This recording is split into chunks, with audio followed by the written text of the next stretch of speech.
Welcome to the Let Me Call You Back podcast. My name is Declan Brooks, an aspiring comedian and podcaster based in the Philadelphia area. Each week, we talk with my brother Raymond, or one of the many friends I've made out on the road traveling for work all over the country. We catch up on daily happenings, crazy news, or whatever we find funny that day. If you enjoy what you hear on this podcast, you can also find it on Patreon. Please enjoy.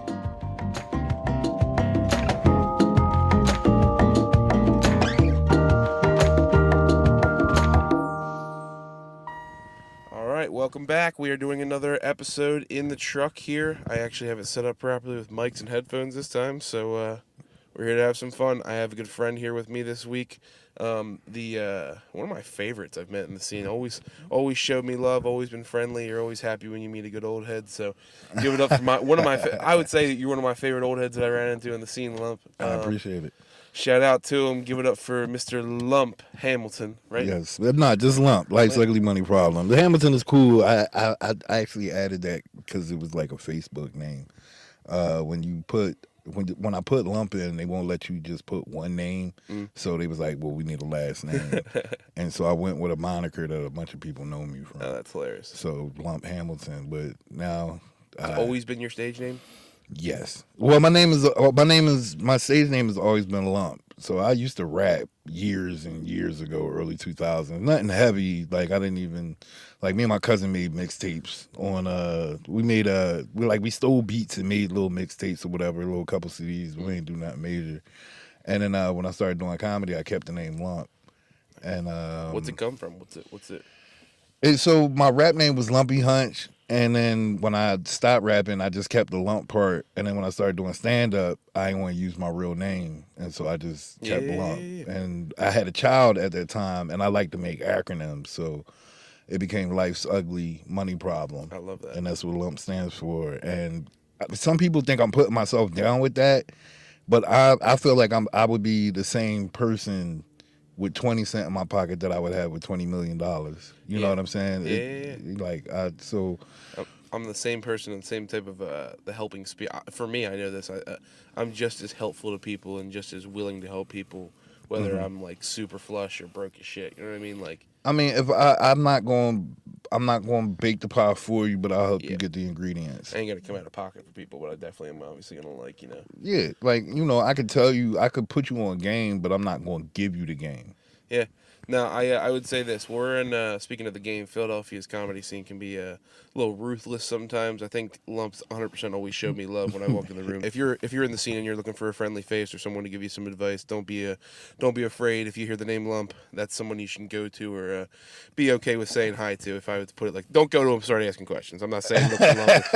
Like, hey, are you Lump? I heard you're the fucking guru. Yo, but, what's crazy? I've been doing stand-up so long, I started doing stand-up in 2011, January 2011. In the first place I went, I started doing stand-up because I have a friend of mine named Fat Ass Meatloaf. His stage name is Fam, and he's fat. That's my guy. That's my fucking name, dude. Yeah, Fam. So it was Lump and Fam, but I told him, I said, listen, you funny as shit. You need to be on stage in front of people doing something. Yeah. And I said, if I find an open mic, will you go? And he said, yeah. And we went down the lickety split. I read my first jokes off a yellow legal pad. Yeah. They were terrible. You know what I mean? Yeah. But the Laugh House was down the street, and I heard there was an open mic there on a Wednesday. And when I got there, I had just got a Twitter account, and I saw that Comedy by Two-Ray was doing, having a workshop, and I paid for the workshop. I was a sophomore in high school in 2011 when you say that. I think about this too. I referenced this the other day that, like, man, I think of when I was at home sick, when I was homesick from school. The lineup in the morning was let's watch Maury, some Jerry Springer, all that shit, and then around 11 o'clock, Comedy Central Presents started playing. Okay. And you'd watch that go from like 11 o'clock to around 1:30, 2 o'clock, and then Scrubs and Futurama would come on. I'll take you back to when I was 11 years old, and for my birthday, December 16th, 1977, so in 88, my dad bought me a TV with a Nintendo inside of it and a cable box that had all the channels. So I used to watch. Fuck, dude, your dad showed love with that, man. Yeah, I mean, and when I say all the channels, I am 11 with all the channels. Dude, that's a fucking hookup, dude. Yo, so But one of the channels that I used to watch, I remember watching Comedy Central when I was 11. Comedy Central, it used to be, they would show clips of people doing stand up, but then they would have like almost a round table with no table. It'd just be four chairs in a room, and then they would just sit and be talking. I And used to love them. I used to love it, dude. All those like good like shitty little that was actually showing the art of comedy, like all the hmm little clubs, giving different clubs an opportunity to like create a stage and like create a backdrop for a comedian. So yeah, like, have it like a showcase, or just if you don't like the comic, you know the venue is tight, type yeah, thing. yeah. Yeah, yeah. No, I mean, like, dude, like, also, like, just to point it out, like, it also showed black comedians to white people. Like, Yes. that was like a, I mean, unless you were watching like Showtime at the Apollo or like or like stuff like that on like hmm the weekends when it was televised, like, that's when you really started seeing like early Patrice O'Neill, early hmm Ari Spears, early like, And then Def Jam hit, yep, and what was the one from BET, Comic View, hmm and that, that being on cable, whether you black or not, they were getting major numbers because hmm there was the only thing, they were the only things like that, so that's where you had to go for it. It Um, widened the comedy view because, like, other than that, like black comics growing up, anybody that I would have heard of was like Richard Pryor from my dad because like mhm. he was an ambiguous comedian. Everybody liked him. You know what I mean? Yeah, before Richard Pryor, it was like Red Fox, Yeah, exactly. Bill Cosby, Yeah, which is a dirty name nowadays, but I know, what he was doing, and acting and comedy in those dude. days were awesome. People were like, or were amazed. Nobody was amazed by what like. People were amazed because of the face he built on TV, Right, being he was Bill TV's Cosby. favorite dad. He was famous for doing a joke about the Spanish fly. Right, right, which ended up being his They were like, downfall. "Oh yeah, we forgot about that." Yeah, Dude. you said this into a microphone before, buddy. We heard you. Yeah, right. But whether what side of the fence you on, props to him. I don't think anybody at 80 years old needs Yeah. to be in jail Nah, unless they're still a danger to society. I mean, like, and it's like it's almost extreme to like compare it like this, but it's like prosecuting Nazis. It's like I know they did some pretty fucked up shit, but like He's he's 80. 97. he's Yeah, like like let he's him. like yeah, he's old as We're shit. not excusing what he did, but like hmm he's lived with this as long as you have. Yeah, he's been hiding it. It's like Right, that right. Netflix documentary where they were like the monster next door, and they were like talking about that guy that was a Nazi. hmm They thought he was hiding in a plant up in Michigan, working in a car shop for Oh 37 wow. years, and he went to like court cases because they accused him and everything. And it's Oh like, wow. and like Was he they never actually the proved guy? it. They never let him prove it, and he died before they could prove it. And it's just kind of like. Man, can Mm. you imagine having to fight that for the last like 10 years of your life? Like, fuck, they finally figured out I might be a Right. I Nazi. mean, that's almost what happened with like Ted Kaczynski. They tried for years to pin him, and then they hmm got him. Is he still alive? Is the Unabomber still alive? I thought he died Yeah, I feel recently. like he passed. I feel like he passed, but it was almost that same kind of thing. Because you do so much good. Chappelle has a great joke about it, but he rapes a little. It's like, yo, your man wilding, but that's kind of what happened. He wanted to help so good, but Oh my god! All right, so you started actually hot, like so, like the joke, the jokes, the questions I ask usually a lot are like the humble beginning questions. So you started how what made you want to start doing comedy? You answered it with your buddy Fam. mhm. Um, what was, if you can remember, what was your first joke you told, or in turn, what was the joke that you told when people asked, "Oh, you're a comic. Tell me a joke." All right. Well, I'm gonna answer the first part of that. Yeah. The first thing, everything that I had written on the legal pad, I'm gonna paraphrase because I don't remember Yeah. word for word, but it was about how um, I'm more of a hustler. And my girl has a real job. Okay. So, like, I can't win in any arguments. I can't do this, that, and the third. And, we got a kid together, and, she's policing me around the baby, but I don't have no standing because I'm not making any money. And it was okay for a It was a while. vent. Yeah,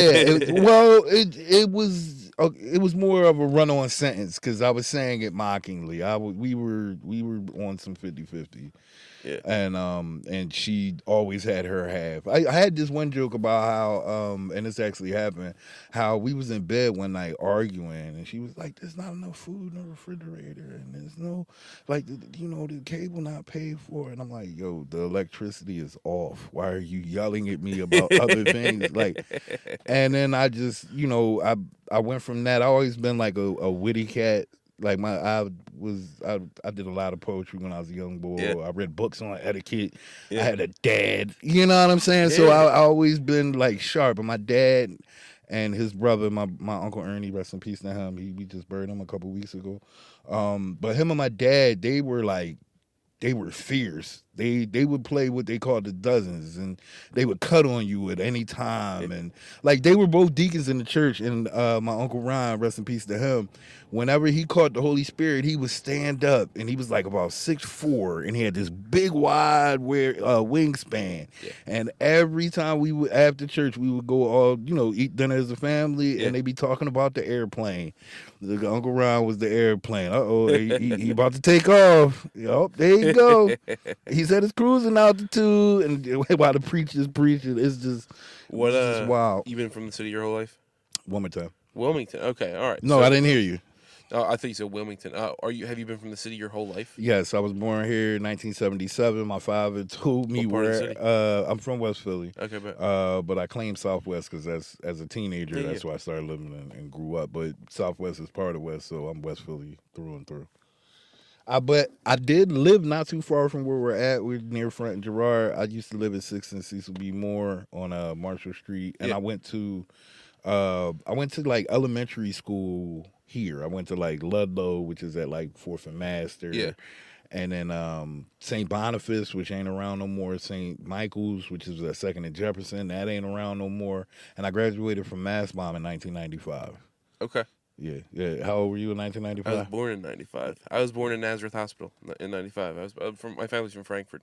Okay, word. Okay, yeah. I know so that's like it. we were from Leaper and Dyer, that whole corner. Word. My grandmother lived on Penn Street. My grandfather my grandfather on my dad's side ran a card game on Frankfurt Avenue.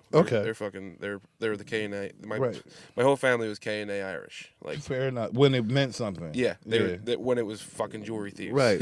When's your birthday? June 29th, 95. I graduated high school 3 weeks before you were born. Yeah. Shit. So now I understand why you on a Thursday. You know what I mean? I get it. Well, dude, like that's the other part too. Is like I was a bouncer when I was 19, and when I came in, like everybody introduced you to your old head. Like, so you like picked out the other part of it too is just like respect. People don't respect the people that are older than them or have more experience than them anymore. That's true. It's a term of endearment. That's what I mean. Both sides, people would benefit from just being more pleasant, having a little patience, working things out. As opposed to everybody just rough and tumble, everybody jump out the window. Oh, I said it. I have a shitty joke that I've been telling. It's like, guys ever just try being nice to people anymore? I try to be nice to people, and I guess I just have a shitty face because I try to do that quick smile, and people just look at me like I'm fucking ugly or just being mean looking. Growing up, my dad used to tell me all the time, you could kill him with kindness, and I do it, and I flipped that into becoming like a gentleman asshole. So my pop raised me as a gentleman, but he was also an asshole, and then his father before him was an asshole. So I'm a third generation asshole, and like you could tell because I'm like nice. I be chilling, you know what I mean. And sometimes you be so nice that people are offended by it, but I do that for me. I don't. You know what I mean? I don't want confrontation. I don't like extra dumb shit. I want to. It's funny, dude. Like I grew up in South Jersey, so like my dad worked for SEPTA for 30 years. Okay. And, like his goal was to, he got a job. He bought a house in Jersey.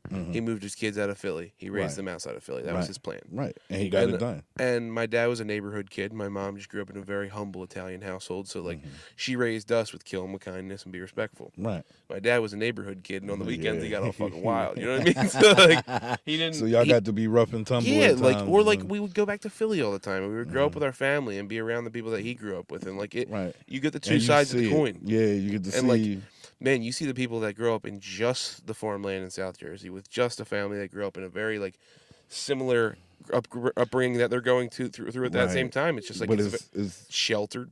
They don't get it. It's wide open land, but not enough people. Well, people don't have the same like engagement, communication, the willingness to communicate. Philly, dude, people walk up to you like, "What's good, brother?" Right. People walk up to me like all the time. Like it's just I'm a big proponent. If you don't know, try to find out, and if you can't help me, and that's why when people will come to me with something, I'll point them in the right direction. You know what I mean? Like Mm-hmm.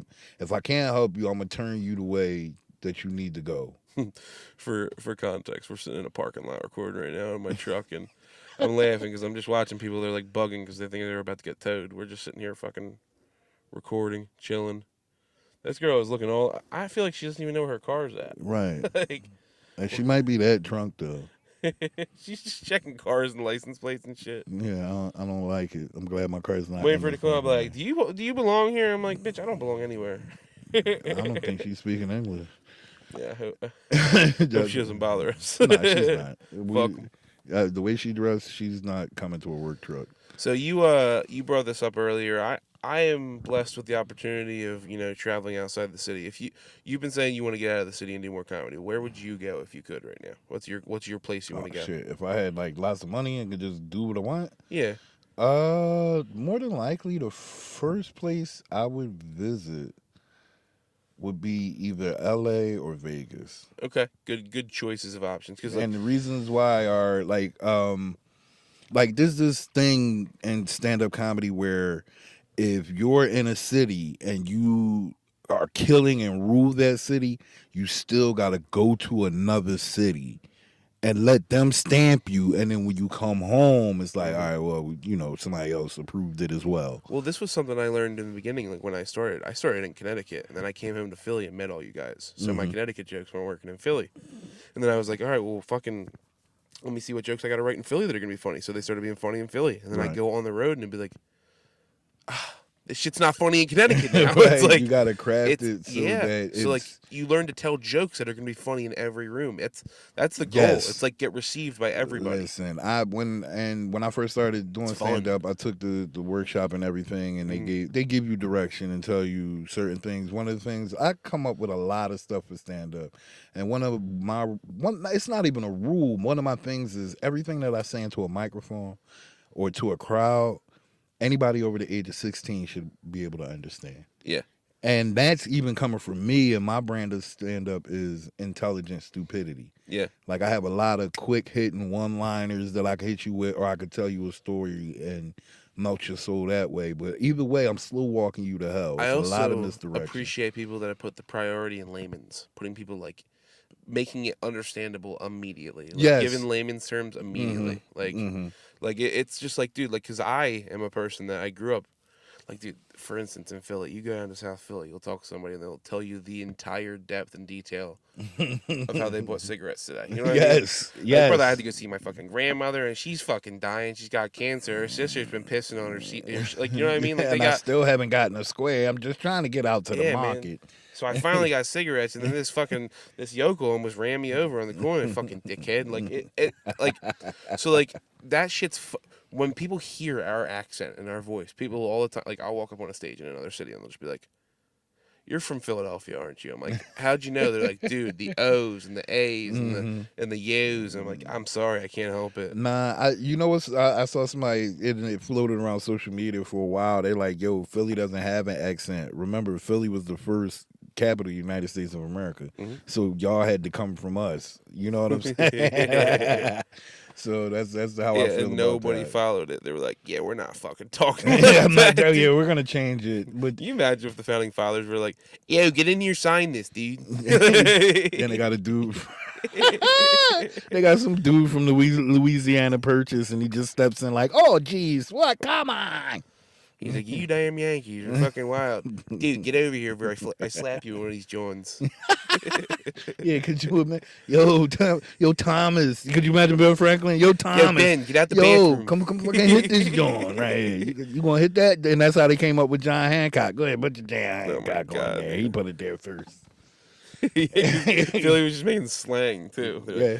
Yeah, we're gonna call it that. Like, everybody get in here, put your John Hancock on this. He That shit went sounds first. good. Everybody put it on there. That shit sounds pretty good. We're not gonna call it Alfred Pittymeyer. You know what I mean? No.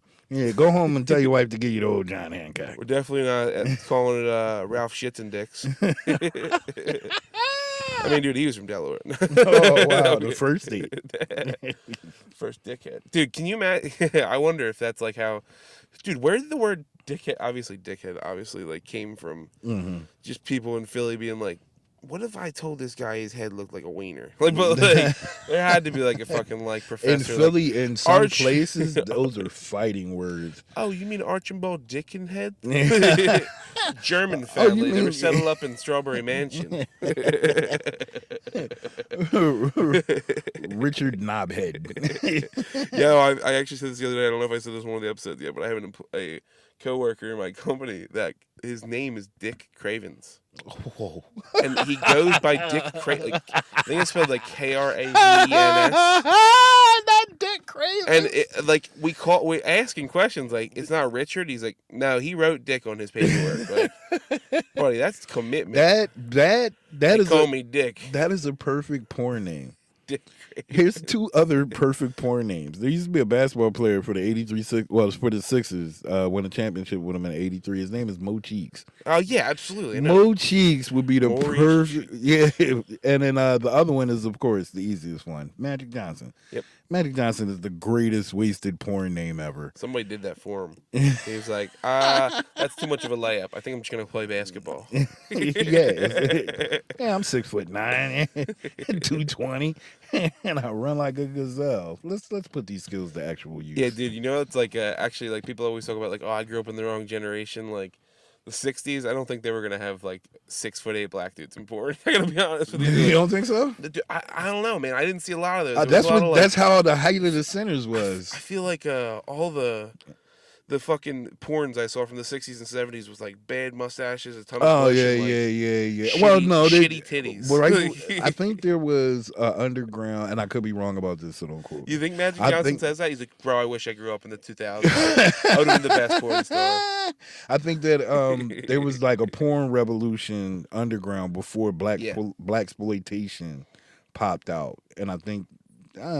For sure, because like the dirty shit usually leads the underground into the mainstream, and then the mainstream grouping cleans it up. and cucking was like way more like present than it's like been advertised. Not you know what I mean? Another dude come over and bang my wife. Weird, bro. I don't get it. I don't get what.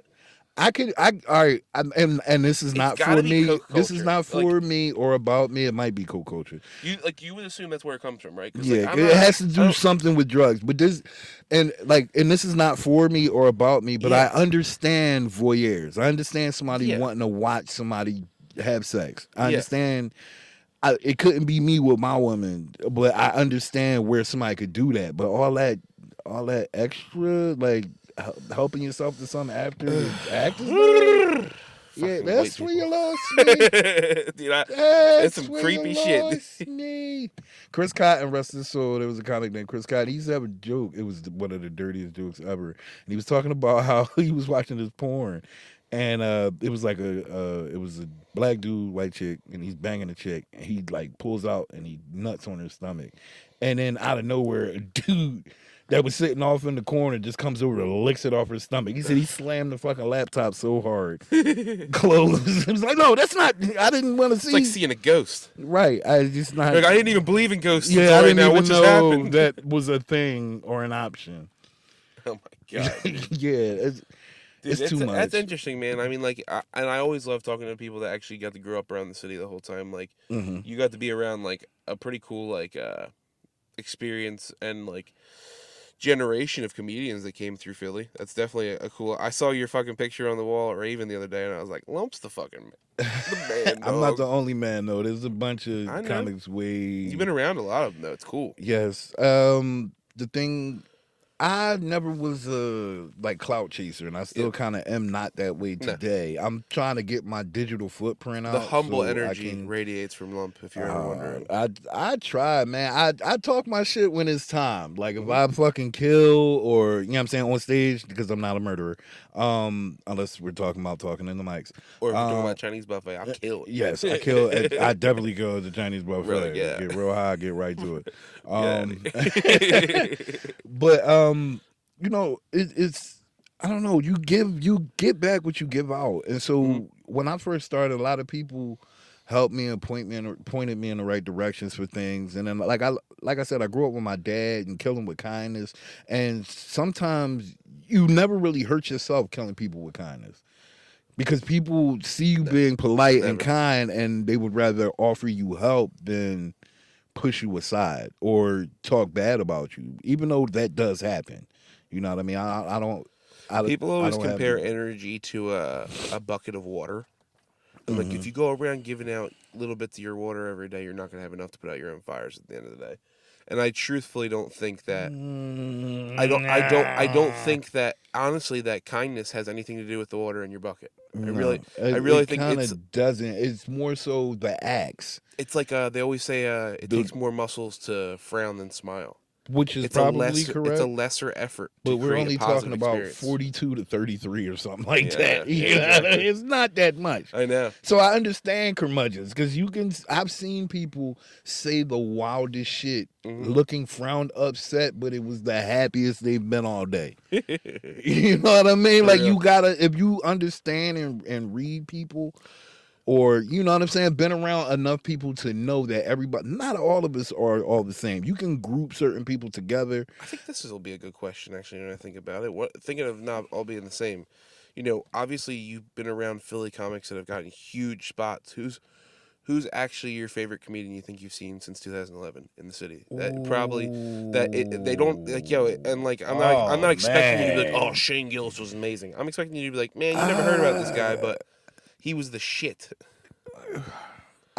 it depends on, it depends because there are levels, and I hate to put it this way, but Mhm. there's like a open mic level, there's a showcase level, and then there's Mhm. clubs and beyond, Mhm. right? Mhm. And so I would say, fuck, it's some great comedians in Philadelphia, and Mhm. it's too many to fucking name. There's not enough space for everybody. Is well, that's the thing.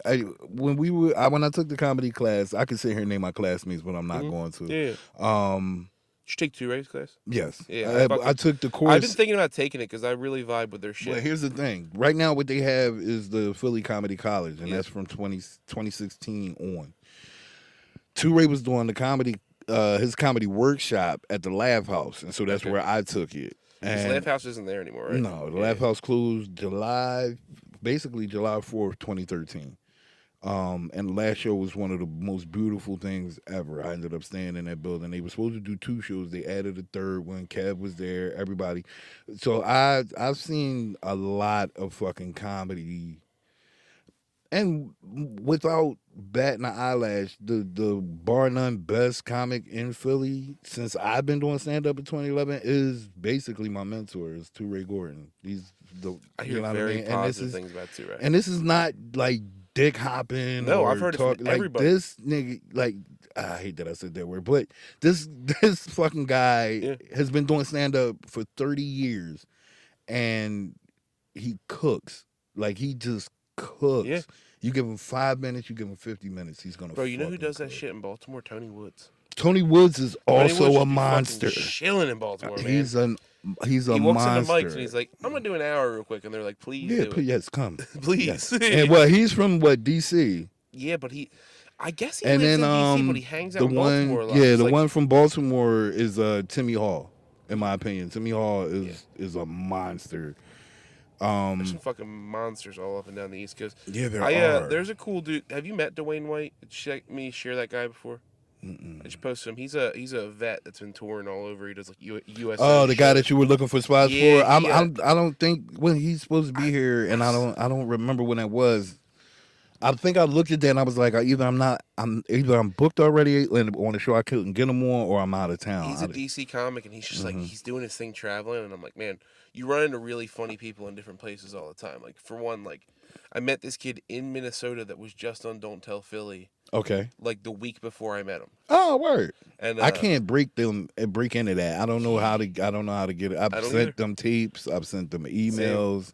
I don't, and I've done just about everything in Philadelphia. That's Mm, another reason why I said I need to get out of town. yeah, So like right now in the comedy world, and I don't think you would disagree with this, I am the more experienced of the comics, yeah, 100%. right? Out of the Agreed. two of us that's in here, but you are the way more well traveled Yeah, of the two of us. and that's what people like. I think it adds some kind of like flair to when people meet me in comedy. It's Hmm. exciting to be able to like have that kind of like notoriety to me, Hmm. and I do take it seriously that I don't want to think that that's all I am. Like, oh, he's been around all over the place. Like, yeah, Well, but no, see, that's I've been as funny as I can in every I place was I go going to to. say, as long as you're Yeah. doing the work, you can hold your head high and maybe even talk a little shit. And it's fun, dude. Like, it's fun walking into like different cities and like, for one, I live a half hour outside of Philly. I say that I'm a Philly comic. When I go into different cities, I reference, hey, I'm a Philly comic. I'm from this area. Hey, we glad to have If you. you're going to use that name, mean it. And I Right. fucking use it. Right. I go to, I went to Tennessee. Mm-hmm. I was in Tennessee in Nashville for a week. And 3 rooms that week. I was like, hey, I'm from Philly. They're like, all right, we're going to put you up earlier and give you more time. You cool with that? I'm like, yeah. Yes, I'll fucking please do it. have Please me. give it to me. I appreciate the invite to New York, but I was broke that Oh, week. yeah. I ain't even Dude, gonna hold you. the way you can understand it, I have this truck, I have my gas card, and at No, night. you go wherever the fuck you Yeah, want. like I go to New York for work for the week. I'm gonna do comedy at night when I'm done work. So like, that's why I'm like, hey, come up. I'm gonna ride around to the mics regardless. And again, sharing the positivity. I'm a person that's promoting positivity. I invite you. I invite other comedians. It's how I'm glad I try you to be a invited me, catalyst. man. You know what I Thank you. mean? It's don't ever think the invite isn't there. If you ever see me in a city and you want to travel there, hit me up. I'll definitely let you crash and get out there with me. Say word. It's definitely a fun thing because like I've been fortunate enough to where like that guy John Bryce, if you've met him yet, he's an Albany comedian that I met on the road. And he was like, he's like, I think I'm gonna move to Philly eventually. I'm like, okay, word. And until you see someone actually move, you don't actually see it happen. But like, Right. he moved here, and I'm like, dude, abso-fucking-lutely. And like the positive relationship I made in one city carries over to another. And I have a great new comedy friend here in the city that you just made out in the wind one night. Right. Right. It's a blessing and the curse, man. Sometimes like the anonymity is a blessing, and sometimes it's a curse. And if you fuck up, you get to blend right back into the shadows. Yeah, And if you do get good, to do the Homer Simpson into the bushes. Back up. yeah. The other thing too is though, like when you do good, you feel a responsibility when you're not from the area to like now I have to mingle a little bit because like That's a yes and no. because regardless though, people have game time memory. It's Michael Jordan amnesia. Yeah, when I You know what saw I him, mean? he killed. Yeah, I don't remember his name though. You know Right? what I mean? No, Like, not at all. It's a twofold. One, if you have the time, always sit and enjoy at least the comic after you. Right? absolutely. If you can stand this, stay and watch the whole show, Yeah. then so be it. But if you gotta get an hour and a half up the road, I also it ain't but say so this to much people you all can the time, say. like you don't owe anybody anything. You don't need to do anything. Go there, do your comedy. It does help to be a social person and be positive, but You don't you don't even owe have to anybody be nothing. social. Just be You don't have to. pleasant Yeah. and you know what I'm saying, and respectful. And everything should go the way it is. Wait till your name is called. You Get actually might up, even know who rip this shit comedian sideways. was. I was at Fergie's the other night, and Adamus was talking to me about this comedian that was walking in. He was on the showcase. He's like, he used to walk around handing out a business card that said "quit." Do you know who I'm talking I about? do not. I probably know that person's name, but He's they a never Philly comic. they and, never like, they never gave one to me. he was giving out business cards at the time when he was getting more successful and he was getting like booked, and it would say his name and it says "quit comedy." Oh wow. And I then never now he's heard just about like a that. showcase feature. It's like, man, I you need that should. name. I'm gonna find out who that is. Yeah, That I'm is like, you should terrible. quit comedy. It's I would fine. never tell anybody to quit. What I would tell somebody is though, if you try stand up comedy, do it twice. Yeah. Because it's almost like having sexual relations with whoever you enjoy it. You want to do it twice because you get basically an average. It could be great the first time. It could be terrible. It could be terrible both times, but you see potential and you know what I'm saying? So you want to do it twice. Like Well, I share this insight all the time. People like go, "Oh, I have to have 5 minutes to go up there." Like, no, you no, you don't. don't. Go up there, speak for a minute, and instead of making a fool out of yourself for 4 minutes and babbling, go, Right. "Hey, I'm done. I'm gonna get my time back. Thanks a lot." And feel that once, because next time you're gonna go do 2 minutes, and then you're gonna go, "Hey, I have 5 minutes." Right. And like, I said to people all the time, because like I was just a fat lady the other night. A guy walked in. He's like, "Hey man, good set." Blah blah blah. He's like, "I live in the neighborhood. I just had a kid too. I've been wanting to start telling jokes. My wife let me get out to have a couple drinks tonight, but like, I'm fucking scared and I don't have 5 minutes." I'm like, dude, You don't go up there and yeah. talk for 30 seconds, get a laugh, And drink get- your beer, and get off go- the stage go and the fuck- enjoy right, it. Right. He was like, I didn't even think about that. I'm like, Because you don't Yeah. think that it's an option, but you know think there's rules? there are rules, There are rules. but that's I mean, some things when you don't know something, then you don't know about it. Yo, also, You know what I'm comics saying? will appreciate you way more than sitting there and wasting 4 more minutes. Right, but nobody's like, gonna come in and tell everybody like, yo, know. if you're done, just go in. Like, Yeah, I know. nobody's going through that. No, you do need to sit there and work through it sometimes. Like, you have to sit there and like get the 5 minutes out, work it out.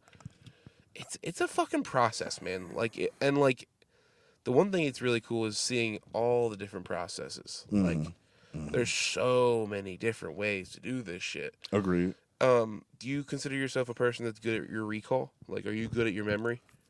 What do you mean of Like what, of having shows I've done or no, just of having your jokes in a line. Oh yeah. Like, well, see, when like I once you tell them once, do you have them in your bank, or like do you have to do them a lot? no, it's all right. So practice makes perfect. Yeah. And the first time I ever did stand up in front of Ray, he said you gotta, you know, what I mean, you need more stage time, and I've been chasing it ever since. Yeah. So what ends up happening is, if you like a joke enough, it don't matter how many times you tell it because you love it. Yeah. You know what I'm saying? Even if you just wrote it down, the first time you tell it, you're gonna tell it perfectly, and then you're gonna want to craft around it. So that happens. But with the ones that you need help with, or the ones that you got the right punchline, you just your timing's off. You got to keep working on those. Do you still find yourself using a notebook? Like I write my roadmap every set. No, I have no. Even if I'm not referencing it, I write the roadmap so I can reference it. I'll put it to you this way. I have notes in my phone. I've never sat down and wrote, Johnny and Sally. Like, I've never sat down and wrote a joke, but I do have notes. And because I write a lot of one-liners, I'll put keywords on something, and then that'll be it. I write set lists like a musician with tags. And like I said, I write the roadmap. Right. I write like how it goes. So like in my head, I have the. Because I was saying this to somebody the other day. I've been in comedy. It'll be 2 years in August. Oh, man, all right, you still in the shit show. I know, and like the thing I was saying to somebody the other day is like your first 2 to 3 years of comedy. If you're doing this and you're like getting to where you're getting good and you're gonna have a special or you record an album or whatnot. Not after 2 years. You don't have to, but like that first 2 to 3 years of content is you getting your trauma out and telling your life story. That's true. That's true. But right now I have to put it in order so that I can tell those jokes. Right. After that, then have you mastered your transitions yet? A little bit. Definitely have. So you're working on it. Yeah, 100%. All right, cool. There's certain ones that. So transition. what ends up happening is when you first start, you can spit the jokes in the order that you wrote them down or that you have them set in your head. Yeah. What you want to do eventually is have it so that you have transitions or way to get into these jokes and you can tell them in any situation. What ends up happening is it becomes like, sometimes I like to mix movies. It becomes Minority Report meets A Beautiful Mind, where Tom Cruise is sitting there and he's moving all of the screens or whatever, but it's your jokes or the math that the dude is doing in A Beautiful Mind. It's like, it becomes wizardry. Because I'm at a point now where unless a joke is like absolutely less than, we'll say, 3 or 4 months old, once I've told it 6 or 7 or 8 times, I have my cadence for it. Now I'm looking for tags or, I'm saying, extra punches. Because some tags become so good, they end up becoming a punch. Or once you have the cadence, it goes back in the head. You're like, all right, now when I have 2 jokes that go around that joke, I have the cadence for that, and I know the cadence for the other 2 to go with it. It's fun. It's like playing a video game. It's like, oh, I found a new way to beat that level. Right. My first great set was because I still use it to this day, is all one-liners. You know what I'm saying? Yeah. What made you choose one-liners? Is there a comedian that you like, a style that you appreciate? What is his name? Mitch Hedberg. I saw, before I started doing stand-up, I saw Mitch Hedberg a few times. And I was like, this is great. He has a joke where he's like, he's a controversial comedian. Some people don't find him funny, man. No, he did a Comedy Central, rest in peace to Mitch Hedberg, first absolutely. of all. All the best. They're always going. He did a Comedy Central special, and his first, we'll say, 5 to 9 minutes, if I'm not mistaken, the crowd is giving him nothing. Yeah. And he's famously the guy like, these jokes are awesome. He's famously the guy that said, I poured spot remover on my dog, now he's gone, right? No, that's Stephen Wright. Oh, I always mix that up. Stephen Wright is a great one-liner comic too, but Mitch Hedberg had a joke. I can't remember it. I know I'm gonna fuck it up, but he was like, I was on the escalator and it stopped. And then they were just stairs. You know what I mean? Something along them lines. Like he was a Yeah. monster. Like, and Delivering. yes, and I like that kind of stuff. My favorite comics, I would say my comedy is, if I had to pick like 4 or 5 comics that I would say not necessarily make me, but that I took influence from, I would say Mitch Hedberg, in no order, because there really is an order to this, but Mitch Hedberg, Andy Kaufman, Richard Pryor, George Carlin, and I want to say Eddie Murphy, but more so the writing with Eddie as opposed to the performing, because I'm not really jump out the gym. I specifically like that all of these people have their own specific, unique character. Andy Kaufman was not even a comedian. I know. Like he that was just his. You want to hear That was his something? personality. You want to hear something crazy? Yeah. If you look it up, Andy Kaufman is the first musical guest on Saturday Night Live, and he did not say a word when that happened. Dude, Jim Carrey portraying him was incredible. It was very awesome. Man on the Moon. Incredible. Yes, Fucking. Yes, it was. Yeah, there's an appreciation to all of it. We're all lucky because like the part of history that we're in is the celebration of the jester. The comedy was like a tool to the kingdoms in history and everything. Yes, it was. And it still is to a certain extent. 100%. I mean, it's the same thing. There's kings watching us perform. You know what I mean? Yes, but there are. There's the power has shifted to where the class to where like, dude, comedians and the jesters were the vagabonds. You know what I mean? Mm-hmm. Comedians are like the kings now, and it's like it's a cool thing. But like, we're in this like frame of it where like, can you picture what it's going to be like in 50 years? Because like right now we're at that point where like probably like think about it, the 60s when comedy was starting to kick off. It's 2024. 60s, 70s, 80s. They were probably saying to themselves, can you imagine what it's going to be like in 50 years? We're at that point. True. It's bizarre to see like, but you know what happened also? What's going on with comedy? Technology has flipped. Mm-hmm. You know what I'm saying? So technology. How's that roast going? Are they still going? I don't know. I just text my lady to see, making sure she's not sitting in the dark room. Make sure she's cool. But technology has changed comedy now. You have to have reels, and I don't have many reels of me doing stand up. Yeah. And I need more. So I like when my lady get a new phone, I'm right. Because I started a TikTok. And I was doing 15-second videos for like 2 months. And this lady inboxed me. It was like, you've turned into a social media whore. And I'm like, what? Have you not seen what these people are doing for a Klondike bar? Instead of just going to the store and paying the $2.39 or whatever it is. Oh, man. Dude, actually, that'd be a good bit. You want to start walking around asking people what they would do for a Klondike bar? No, because somebody already get paid for that. We got to find another angle. We got to find a different fucking... What would you do for this? What would you do for a SpongeBob ice cream pop missing the eyes? I gave the gumballs to a crackhead. You know what I mean? Yo, man, actually, speaking of fucking... Actually... Not speaking of, I'm just bringing this up now. I love ice cream and all that type of bullshit. You know, like I'm sure like you like the Mr. Softy and the ice cream machine, the ice cream trucks that would come around. Okay. That's SpongeBob ice cream now. You know what I'm talking about? The one that's like, yeah. Dude, it's not even gumball eyes anymore. What is it? It's a chocolate icing eye. Ew. They ruined the SpongeBob. That don't go with that. I know. But you know what? That probably came from. I guarantee that came from like gumballs. No, there's gumballs everywhere. There's one thing. It's enough horses. Listen. It's one thing I love people for always point out. It's like, oh, you like gummy worms and shit. You know, that's just pork fat, right? Right. Mm-hmm. Right. That's why you'll never see Muslims eating them. Yeah. Because yeah, dude, it's for real. It's full of mono and triglycerides. Yep. Oh, the things you don't think about until you start thinking about them.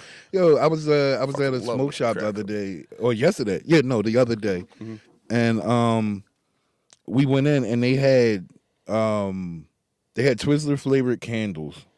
Twizzler flavored candles, scented or flavored? Scented, pardon me. Yeah, Twizzler scented, and I'm like, who the fuck wants chewy plastic? That's some honky shit. Speaking of honky shit, have you seen butter candles? No. There is a thing on the internet where people No, it's I not. can't tell if it's real or fake. Don't do that. I can't tell if it's real or if it's fake, but they apparently get butter and they put a wick in it and they like put herbs in the butter. Are you fucking And kidding then they me? light the candle and then they like dip bread into it. Like, oh, it's so good and it's melty and it's a candle. It's like, come on, dude. At that point, Can't you just fucking you're eat bread and butter like a normal white bitch? You're wasting food. My son has a joke. My son is 14, and he has. Does he want to do this? Yes. Yeah. He did it 3 times last year. Twice without me asking. One time because he forced himself on stage, and he's still kind of on like comedy punishment for that. But he has this bit. You should Like do a road trip we with know that, dude. we at some point Yeah. you know how we do bits in everyday life. His bit is to go wherever I'm at, and as long as there's a fryer there, he will ask for deep fried butter. What? Right, and he's never had it before. Like we had this talk. Like, sir, why do you keep it? He said because it sounds so stupid. It's my thing. And yeah, so his thing is to go into like my butter, friend got a sandwich shop. Shout out to Post Sandwich Joint, 1710 North Fifth Street. 2019 Stoner Food of the Year. But we go in there and he'll be like, could somebody make me some deep fried butter? And then I was working for the Bruno Brothers at 4th and Fairmount, and I had to bring him to work with me a couple days, and he's in the back asking Chef Adam for some. Anybody ever make it for him? Fuck no. Yo, how would you make it? You gotta think about it. You're like, all right, I gotta freeze the butter. You gotta freeze it. You gotta coat it with the egg wash and the fucking pancake. Yeah, the panko. Pancake or corn? I think panko. It's hard. But I wouldn't eat that though. That's not a thing. Like you know what? The caucasity. And yes, that is a caucasity. A lot of that deep fried shit. I got a shout out to Steph Chef. Chef Steph. He makes deep fried Oreos. I always wanted to try a Zogi. You ever seen them? Yes, but they also look like they're too heavy, bro. Yes. You deep fried the bread, my nigga. I'm good. Like I don't want. It's like, but I'm like, not gonna. I'm not really shitting on it because I haven't had it. I'm just saying in my mind, it's like I can't even everything lie, is dude. deep If fried. I pull up in a neighborhood with a good, shitty little Chinese restaurant, and they got good shrimp toast, like good, like that, like it's like over fried and it's perfectly shrimpy. Mm-hmm. Oh, I live for that shit. Fair enough, and that's cool. We're not supposed to be. I don't think he coming to get you though. He just made a U-turn. He went back up. Yeah, I think you might be the last person because he see you got work shit on here, and they don't know if you live in the building or not. For context, I'm probably I am illegally parked. Not illegally, because you could always say that this is the parking lot for the Saint, which is where the comedy joint is held. Well, honestly, it's not illegal. It's just Philadelphia. Yeah. Yeah, bro, I talk to people about this all the time. Somebody like, came and told my shit. If there's a sporting event, there's no rules when it comes to like parking in the city. Like That's the Super Bowl.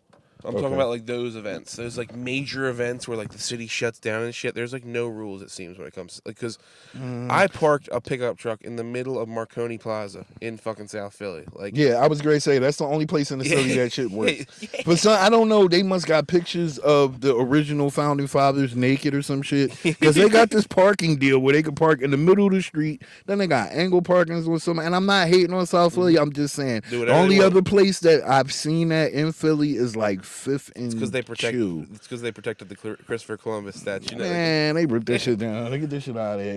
Dude, that was I always talk about it. I love the great. It's funny talking about the nickname Gravy Seals. The Gravy Seals was one of the great fucking fat Italian South Philly guys holding basebol bats, protecting a Christopher Columbus statue. And wasn't he from Spain? Yeah. Anyway, that's where we leave that. That's where nobody even like knew why it was there. Right. Because it's South Philly, and that's where a lot of Italians live, and I'm not taking snipes at them. Now, you brought up the Brunos. I love the Brunos, man. I'm so mad I got fucking laid off by them. I'm not even going to put their business in the street, but you know what I mean? I kind of want to say fuck them. I've heard they're a little shicey with their shit, but it's one, like, for nostalgia, like, I was talking about Christmas time, Washington Avenue, and going up and down 9th Street. For the Italian market when I was just a little fat kid. Oh yeah. They still got the cheese shop, the cheese and bottle shop at on 9th and Washington. Yeah, I was working at 4th and Fairmount, but I'm not broadcasting them. Fuck them. I was great to say what stores are where, but Fuck. The food is still good. I can't. No, It wasn't. The food didn't do anything to me. You know what I mean? People are dickheads when Make they run me. businesses, dude. Other than make me happy, it was actually corporate takeover. So really, the people at the Brunos had no say Bro, in it. all these Philly businesses are getting taken over and just fucking ruined. Like, look, La Colombe. Chobani bought La Colombe. Yeah, I heard about that. Like, La Colombe, I like La Colombe. And honestly, the only one that I really liked was the OG one off Rittenhouse Square. Okay. That one right on the square, the original La Colombe. They have this fucking insane. Their bakery is just popping. Like, they have great food. And the one thing they have is a pizza Danish. Ooh. So like it's not That it's not a sounds dessert. fun. Oh, it's so good, man. It's like Pizza it's like a Danish? round croissant with like a little red sauce, a little cheese, and a couple olives. Ooh. I could do without the olives, but that You can sounds, get it without. They have the option without olives, but, like, sounds wonderful though. in the morning, man, fucking like you're thinking like, oh, I want something sweet. How about fucking a pizza Danish? It's like, dude, the people that do like great pizza pretzels. Oh, bro. Oh my God, kid. People don't know what they're missing from Philly, dog. Like a soft pretzel. Oh, dude, and it's like soft pretzel is low key. So it iconic. makes your fucking day better. Especially 3 if you pretzels. get it the way you want. Three is a lot. When I was a young boy, I could do 3. You know what I mean? 2 to 3 pretzels. Right now, I'm on one sit them because on the dash. I'm on one because I'll eat a pretzel. Get a spicy brown. Yes, the spicy brown mustard is the best. I eat that on sandwiches and everything. But the pizza pretzel, I remember a little bit of cheese, a little bit. You could make a pizza pretzel better than most fucking pizzerias make pizza. Because you could put as much as the stuff on it as you want, and the pretzel I don't know, is just the vessel for the cheese. Right? Bars. It's good. Listen, It's a good vessel. like my problem with pizzerias, because we're here now, is they don't put enough tomato sauce on. Like they don't put enough mozzarella. Like I'm all right. So I'm a black man in America, African American. If you want to be, you're gonna be PC. Listen, I'm black dude. My top 3 is Italian food, Chinese food, and then soul food. I love Italian food. It's just me. I love it. It's so good, Dude. I'm big in like so like I love. I'm Italian Irish, so like I love Italian food, but it's like the most played out food to me anymore because I've had it my entire life. Right. One of my favorite things is Vietnamese food. I love pho. I love Vietnamese. Right. I do love soul food, like you just brought up. I love like I do really like Indian food. I've gotten into gotta like expand my palate Ethiopian a little bit. Like I've been going to dialogue for 13 years, and I've never eaten their food.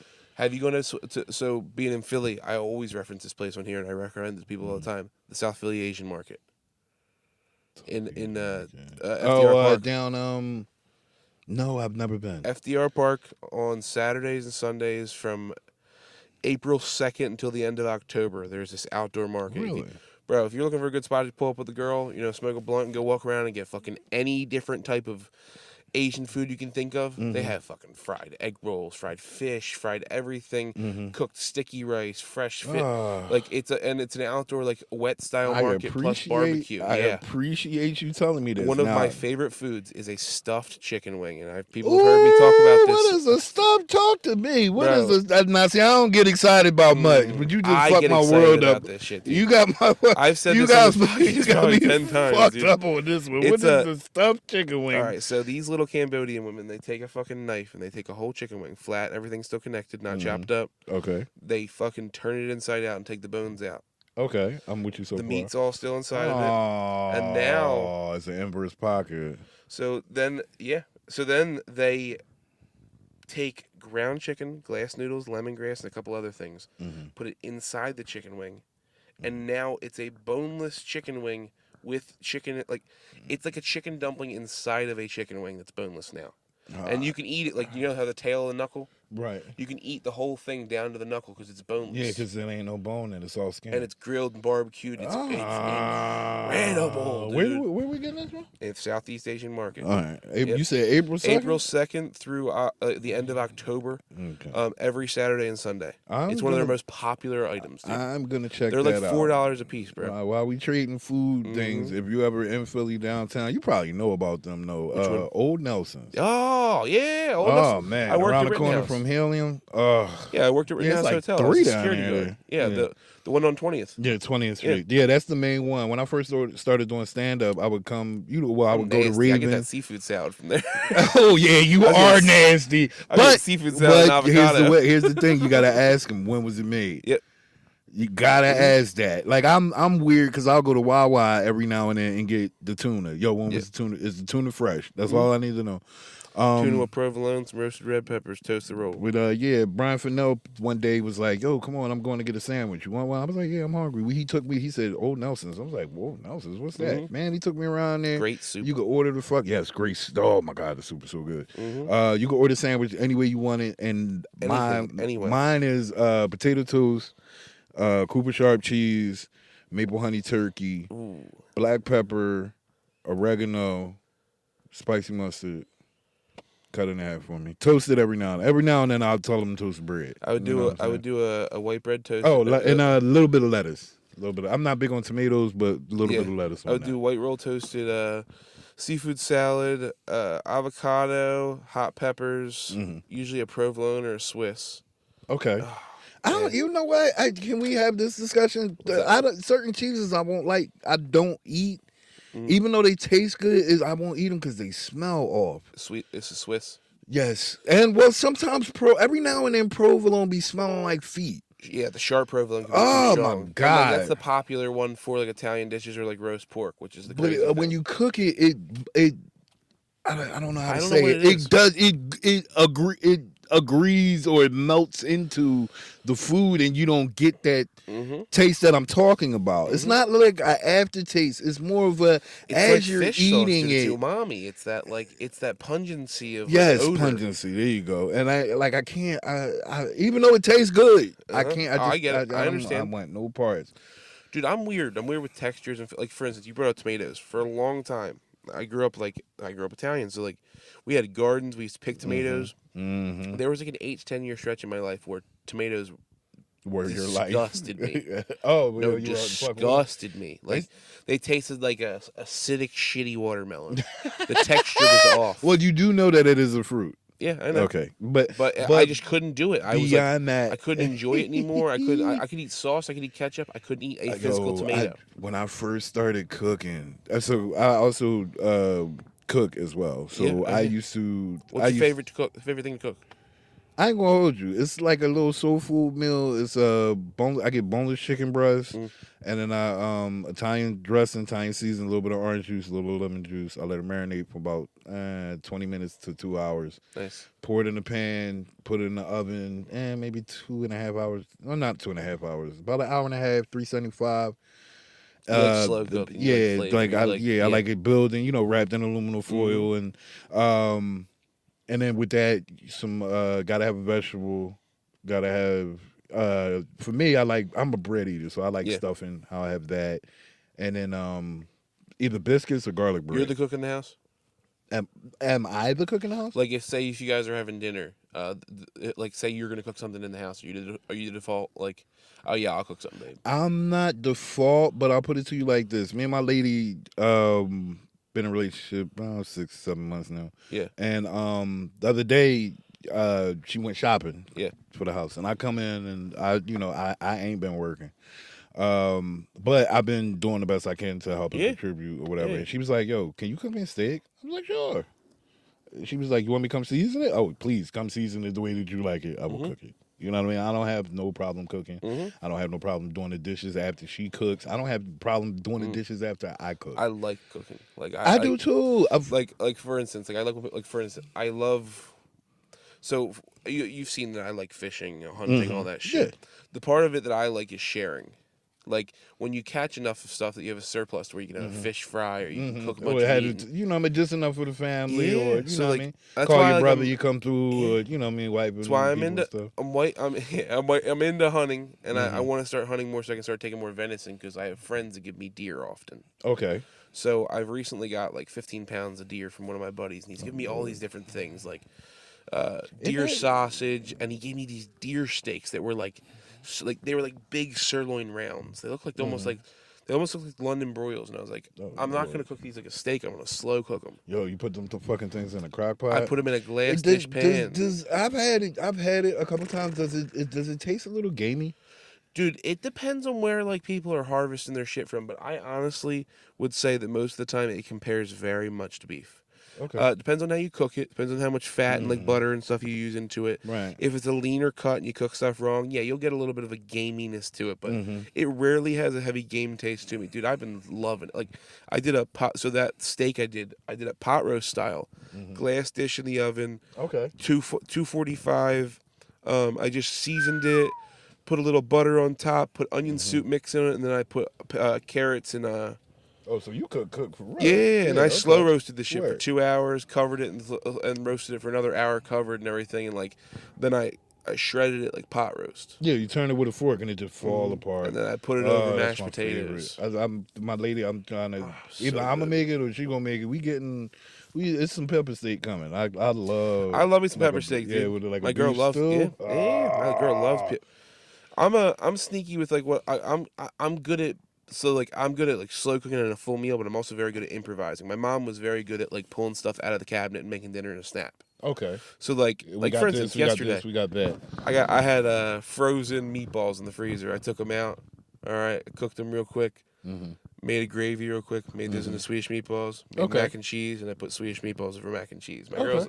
Some people can't put that together in their head. I mean, if you serve it separate, it's just the same as you putting it on top of it. Yep. As long as you like mixing it around together. That's not like how I normally will eat, but like I'm good at just like pulling shit out of my like veggies, roasting veggies. I'm great at roasting veggies. I am too. I like those every now and then. I see. I'm the opposite of that. I'm used to cooking for large amounts of people. Yeah. So I worked at, it used to be a restaurant called John Harvey's Brew House that was out on the main line. Okay. And then I worked at Veterans Stadium. I worked at Citizens Bank Ballpark. And so You're used to banquet cooking.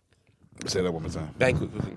Yes. Banquet Yeah, style like preparation. like catering. Yeah. I'm used to cooking for 100 people, 50 people, Which 1,000 usually is people. some of the best eating because like they prepare foods in the sous vide style or like the oh man, honestly like prepped filet mignons. They're so butter soft. They're so they good. are. Man. I wanted. I forget where I was. Somebody was like, "Yo, y'all gotta come down here. It's $20, but it's so good." They was selling filet mignon cheesesteaks. Oh, what the fuck is that place? There's one over. Oh my god, it was so good. There's It one was on the in main line. It was too. no. This I believe that, but there was one in the city that was Havertown. doing it. Yeah, it's all Havertown. Oh God, what is the Delco Steaks does it? But there's a place next to Delco Steaks up there that like they specifically advertise that they are a filet mignon cheesesteak. Oh place. my god, yo, when I tell you, and I'm a bread person too, but I forget they didn't use Amoroso roll, which is supposed to be the standard because it's Philly. Whatever roll they used, when you bite into it, it melt. So the whole thing when you steak? bite in it. What's your favorite steak? You mean like cut? No, cheesesteak. Cheesesteak in the city. My favorite to me is D'Alessandro's. Okay, I pick Chubby's every now and then. Chubby's don't chop they meat up. That shit like Steve's. How you eat that? Oh, you just said it too. Steve's is my number one. Steve's really? Yeah. Steve's is okay. Steve's Prince is well. I go to the original. But they the one don't up chop. off You St. don't. Vincent, You can't tell me that you can't chop this fucking meat up. I like a sliced thin loin like that. And but that's I'll say this great. though. I hate Phillips. I'm not a Phillips guy. I'm not a Phillips guy. Phillips is either. chewy. Yeah. People love it. I'm like, no way, if bro. you in a pinch and you need to get a steak, you can go to Max's. But every time I go there, steak $3 more. I think they're like $18.50 now. They're legit at least $11 now for a cheesesteak. People always ask me when I'm on the road. They're like, "So, what's your favorite cheesesteak, Pat's or Geno's?" And I'm like, "Yo, you fuck yourself." I'd eat at a China. Miss Kim on 53rd and King Sussex makes a better cheesesteak. I need a either. Sonic cheese. Oh God, Sonic is fucking Dairy Queen. That's an insult. Food. Yes, that is Dairy. You know, Dairy Queen microwaves everything. Like who Hell of a takes chili their dog. kid? Yeah, see, you're in. I don't like it. I can't eat it. How are they still open? Them and Boston Market. Who the fuck told Boston Market to just stop making good food and be terrible? Boston Market is just it was so good when I was a kid. Yo, man, and it competed very well with KFC. When I started working, I once a month would take myself It's to Boston they are market. very poorly managed when it comes to franchising. Like they're poorly managed because of the food they sell, and this shit is terrible. Well, yo, like I think they literally were one of those companies that were like anybody can be a franchise. And like, yo, you know anybody what McDonald's is famous for, and they like made it a point of talking about it in that movie, like the Ray Kroc John. yeah, like it was they were good. like we tried just letting everybody be in a franchisee, and then they were just fucking it up. So then we had to make it like McDonald's University. Yeah, right. And like, bro, like it's Have very. you seen Wawa University? Yeah, dude, I lived down the street from it. Oh shit! I lived on Pennell Road around the corner from the Red Roof campus. Last time I was delivering appliances, which was a couple years ago now, they were still putting. They were just opening the Wawa station out there on is it Baltimore Pike? Yeah, Yeah. They just opened a new Baltimore train Pike. station out there. Yeah, right. that's- They built a huge train station and reopened the Wawa line. Yeah, the Wawa line. I Yep. heard about that, and it was like, I don't have a problem with it. It's not really affecting me. I need to go buy corporate stock in them. SEPTA's wild, bro. My dad did 30 years with them, bro. They are wild. It runs like a government company. Yes, and it's so corrupt, just like a government organization. Two seats of their. My dad did 30 years. directors. They said, "Hey, you and your wife are gonna have medical benefits for the rest of your life." I'm like, "Okay, sounds good." Yes, and then a year and a half before he's about to retire, 30 years, they're like, "Oh, by the way, your wife doesn't have medical benefits anymore." It's like, "Oh, cool, just dude." the kids, huh? That and like so they do shit like that. Like they changed a lot of their rules for management. They used to be a lot more stricter. It really used to be hard to get a job in SEPTA, and then now anybody can get a job there. It's when I was younger. My dad used to call it the lottery. He's like, it's like hitting the lottery. When I was younger, a friend of mine that worked for SEPTA said, if it makes sense, SEPTA won't do it. And if you think about it, that is utterly the truth. 100%. Like, Dude, I've never seen a fucking a private organization go to strike so many times. It's like it's like their holiday. It's like, all right, let's go on strike. The people. There's two government members that's on their board of directors. From I don't know from where exactly. I don't think I forget their names too. I used to know them all. Right, I believe you. I've met them, but probably so. My dad, when he retired 3 spots from the top of the railroad. Okay. Oh, so wow. he started as an electrician and went to night school to get his master's and to get a management degree, and then he started running a shop, and then he became a director of a shop, and then a director of so he went mechanics. All the way to the top. He retired as the chief mechanical officer of the railroad for SEPTA. Man, that's good. He did, yeah. I mean, dude, it is a success story. I'll give it to him, 100%. Write that movie and put it out. Yeah, right. He's like, you gotta want it. Trains. People love trains, dude. They do. Yeah, nah. Go Pops. Yeah, right. No. I'm trying to do the same thing your daddy did with SEPTA. I'm trying to do that with comedy. Yeah. And at this point, it's Same, not brother. even for me anymore. It's for my child. Yeah. Like I need to get out and about and get this money. And I know it's out here. So I said it earlier, 100%. When he's a little bit older, you guys should just take a road trip based on, all right, this is places we can go where you can do some comedy and I'm going to do some comedy, and let's have a fun summer trip, because that would be a very nostalgic father-son experience. Yes, it would. But as long as they got wristbands, and I don't really drink around my child, so that's not gonna happen. You know what I mean? Like I'll smoke weed away from him, and I don't think we'll ever have a relationship where we're smoking weed with each other. Yeah. Yeah, I mean, because my father, you got to have a barrier. Yep. Like, it's got to be some things. Like, I know dudes that be like, hey, come on, Pop, we're going to the strip club. No, I don't want to be around you. I don't want to be around you while you're around. Like, it's not a thing. That's the old head code, too. Like, that's the way of the world. Like, they have that understanding. And I don't want to be my son's friend. We can be cool. We can be friendly, but I'm not your friend. I'm not. I don't even like Bull. I gotta love him because I made him. Bigger than you? No. I think he will be. I'm taller than my dad. Once it happened, I'm taller than my father. And when that happened, I had to tell certain parties to stop putting a little in shit front started of my happening. fucking name. Dude, things started happening when you started getting taller than people. People are angry at you all the time. What are you doing? And they're like, yo, come on. What's up, you tall, big pussy? Yeah, now all of a sudden, you got to be a gentle giant. It's like, I'm only an inch taller than you. Stop raising your voice. You're scaring me. Like, I'm sorry. I didn't mean to be this fucking big in 14. Stop being so fucking mean to me. I had a growth spurt junior year, so I was like 16, and I grew like 8-9 inches, and then I stopped. That was it for me. I started high school, I was 5'1", and then I got the 5'10". I never made it. I got 5'10" and 3/4, and that was it. My dad just My always body was called me just tapped Baby out. Huey. He's like, he's just a big Yes, baby. yes. I I see had a it. size 15 from like 8th grade, dude. Jesus Christ! Yeah, You ever seen the cartoons of Baby Huey? I know exactly. I never watched them. I know exactly what they are, but I never Yes. watched them all the No, way. you got to watch some of them. Watch a couple of them. Well, at least they ain't call you Junior. It used to be this Yeah, right. these two bears, and the pot was short, and the baby was big as hell. And every time that boy fuck up, it Junior. Oh, dude, he's my dad has some pretty classic lines. Like I said this on an episode with Dan the other night. It would be like you like, oh yeah, and like on like an old headline, he'd be like, oh well, if that's the case, like if my aunt had a dick, she'd be my uncle. You know, he'd say shit like that, or oh, what was another good one he said to me? Dude, he fucking, he would always. He was calling you an idiot. He's like, "What do you want? Jerry's kids? Jerry Lewis?"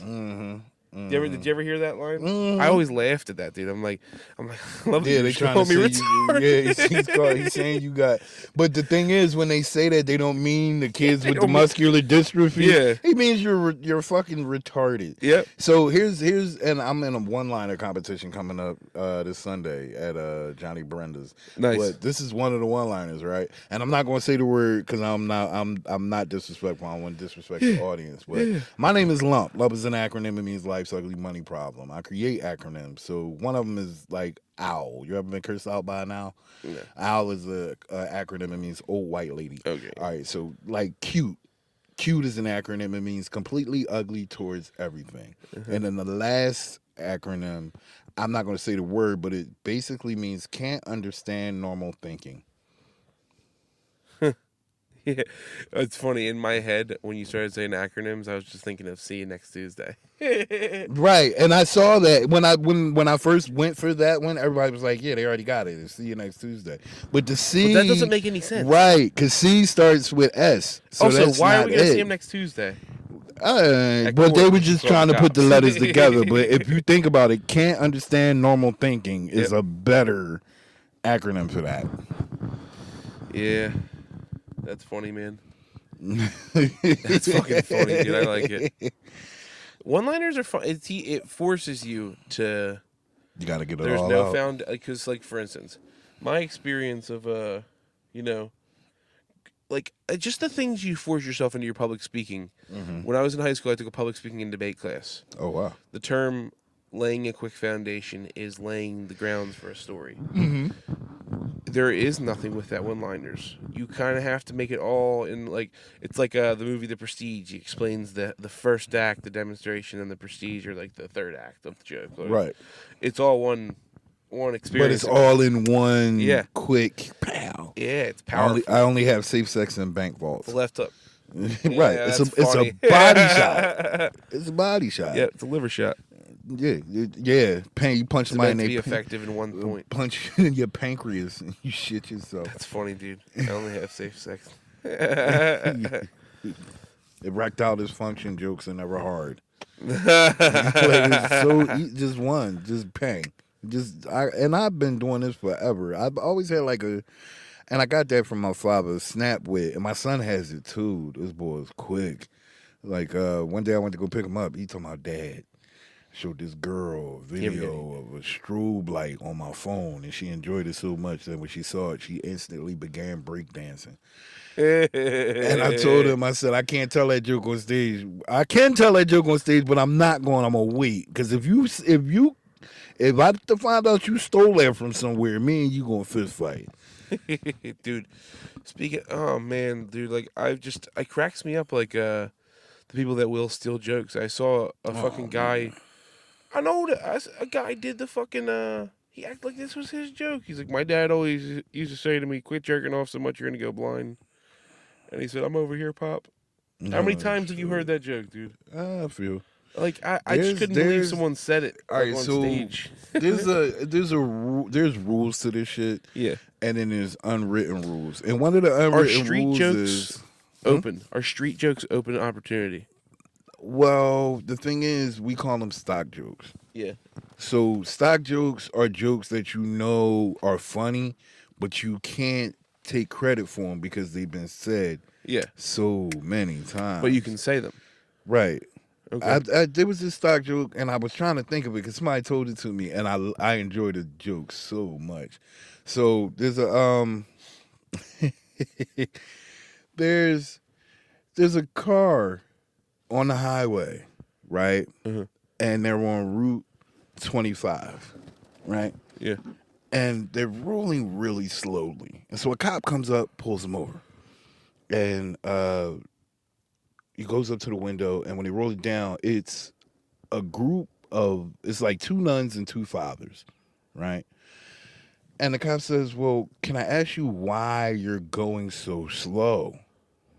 And he said, because the miles per hour sign said 25 miles per hour. He said, no, sir, you misread that. You're on Route 25. You're supposed to be going 55 miles per hour.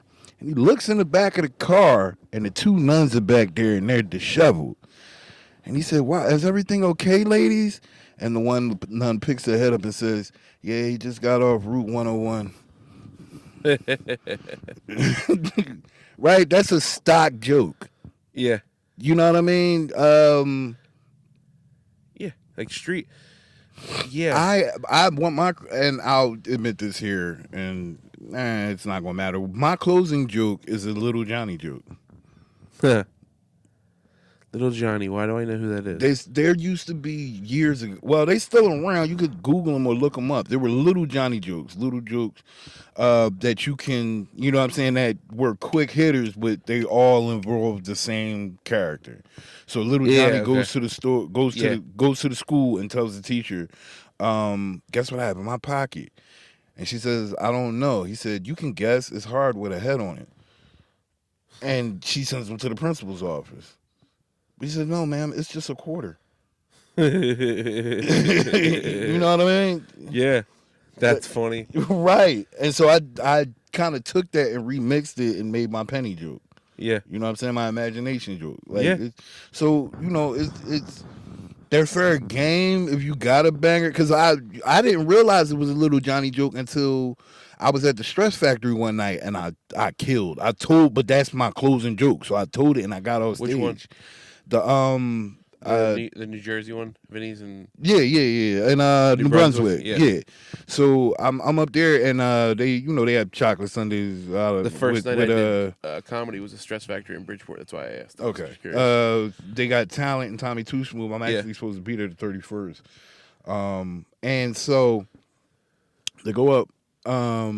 I get off stage, I crush, and I close with that. And he was like, "Yo, I heard that joke. I heard you tell that joke at Warm Daddies. It's very funny."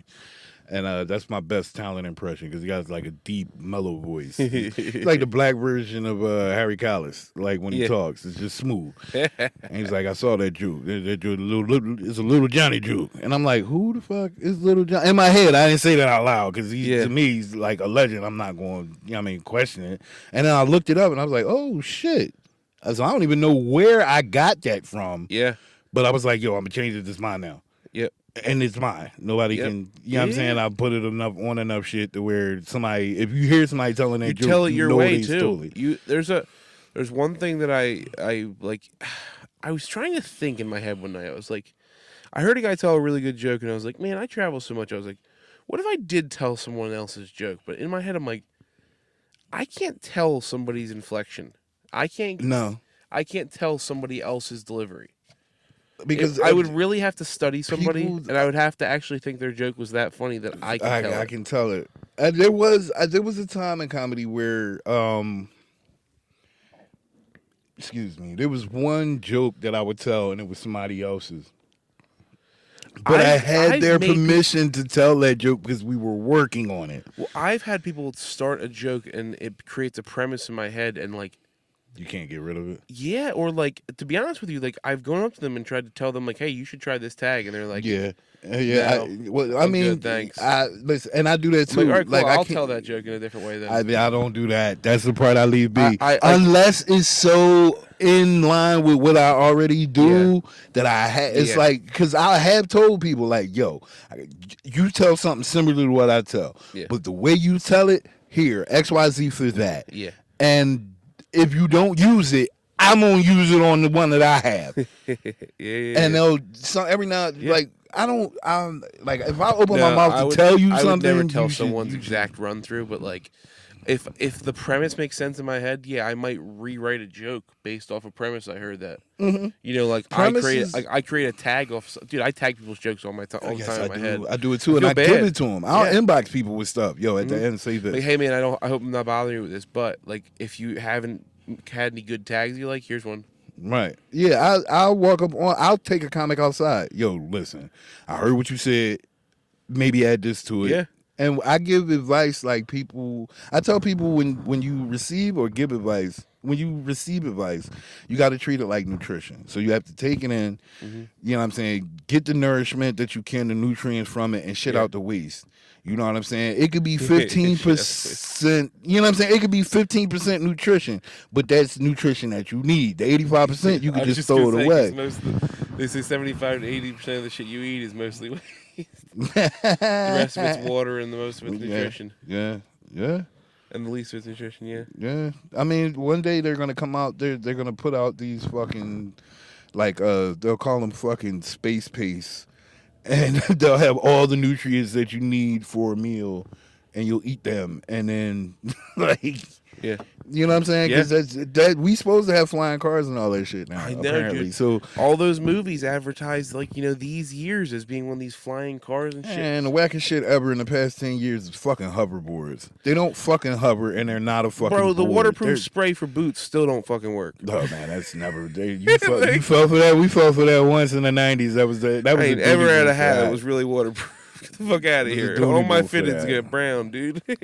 You working them. You don't keep them pretty. Exactly. All right, well, that's what's going to happen to them. Exactly. You learned that early in the game, too. Yes.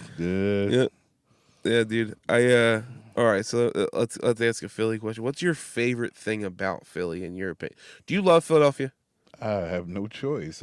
Yeah, right. It is coursing through my you meet a veins. lot of people in this city that are like, I fucking love this city, or like, I'm from this city. This is me. I'm every part of it. There's a lot of people that act like they hate Philadelphia, but if you drop them anywhere else in the world, they would be so uncomfortable they would come back. Also, they wouldn't know what to do. Because they haven't been outside of Philadelphia. First off, our train system, it says to go north, you got to go east. That's true. But North Philadelphia is the east part of the city. Right, but we have no East Philadelphia. East Philly is Camden because of the river. Exactly. And we're sister cities in different states. Yep. Which is the worst and the same people ever. rob their infrastructures. Yeah, the Coopers. Yeah, buddy. Brother, and like you watch, I live in Chester, so like, dude, all they did was like, it went from like, all right, let's rob Camden, let's rob Chester, let's rob Pennypack, and then like, all right, then we'll just go right back into Philly with all the money we took. Yo, and they do that. You know what the wildest shit ever is?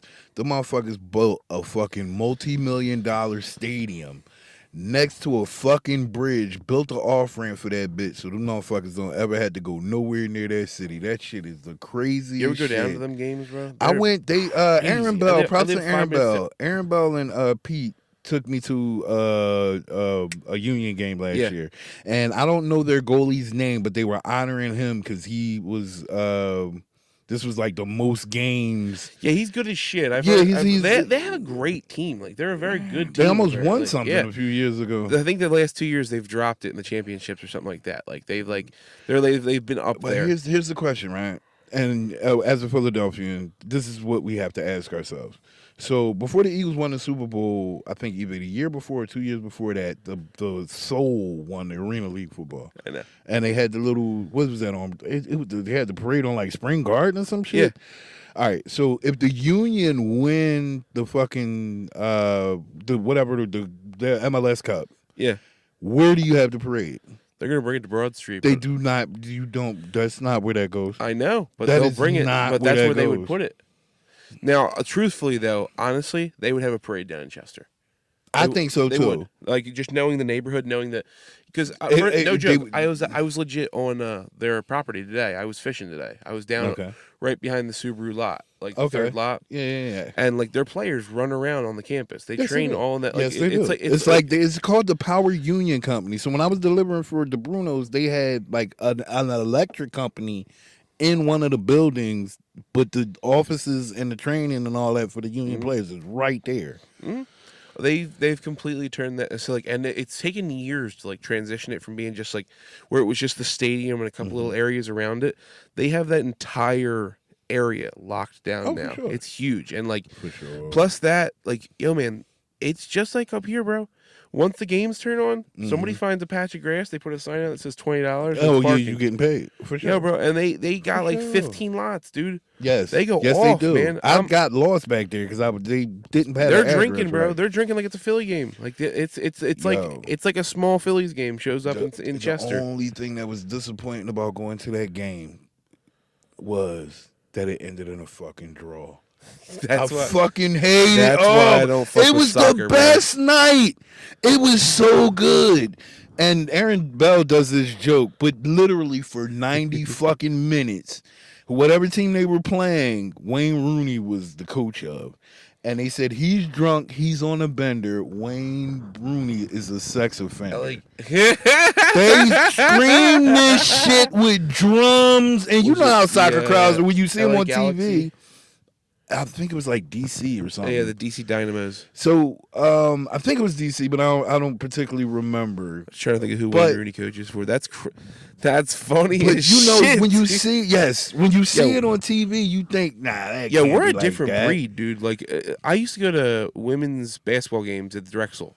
I would too if I had the Do you opportunity. remember when Elena Deladon was playing for UW? Yes, I do. So do you remember? Did you ever go there when she came to Drexel? No. So she was playing for. It was after she left UConn and she went to UDEL. Okay. She was playing at Drexel. My brother went to Drexel and we were in the DAC pack. Okay. They had signs. First off, their coach was the ugliest woman I've ever seen. Woo! And they had signs. Wow. They had signs like, your coach looks like Susan Boyle. Oh, don't do that, dude. That's fucked There's like up. signs like Susan Boyle can coach a hell of a team. So then there's just people tearing apart Elena Deladon, bro. Dude, people even like making fun of her like mentally handicapped sister. Yeah. Because that's why she came home. Like that was the whole thing. Like she had this like crazy close relationship with a severely autistic sister that like once she left, she saw huge declines in her like success. Because she's not around. Yeah, and like she went to UConn on a full ride and it just wasn't meant to be. So she came home to UDEL, did the responsible thing. Right. She got so much shit in sports for that. Yeah, well, the thing is, one, they judge and treat women in sports differently, even though they shouldn't. And like women, there's some women. She was the first woman superstar in WNBA. I know. There's She's a some nut, bro. There's some ladies that are playing college basketball today with NIL deals that are awesome basketball Man, players. I hate that shit. But nobody's gonna watch them because they're chicks. I hate the NIL deal thing. I love No, the I opportunity. do because there's a basketball player named DeMarcus Cousins, Boogie Cousins. Yeah. He said when he played for Kentucky, he said they had them go down for 2 tournaments in Puerto Rico, right? And you know these kids, they can't eat nothing, they can't accept food, they can't go to people's Not houses, allowed they to have can't cream do cheese on the bagel. right. They're not allowed to do nothing. But it's a dude outside that just made $60,000 with the number 13 Boogie with Cousins' name on it, and he don't get $1. I agree with that side of it. I wish they could structured it better.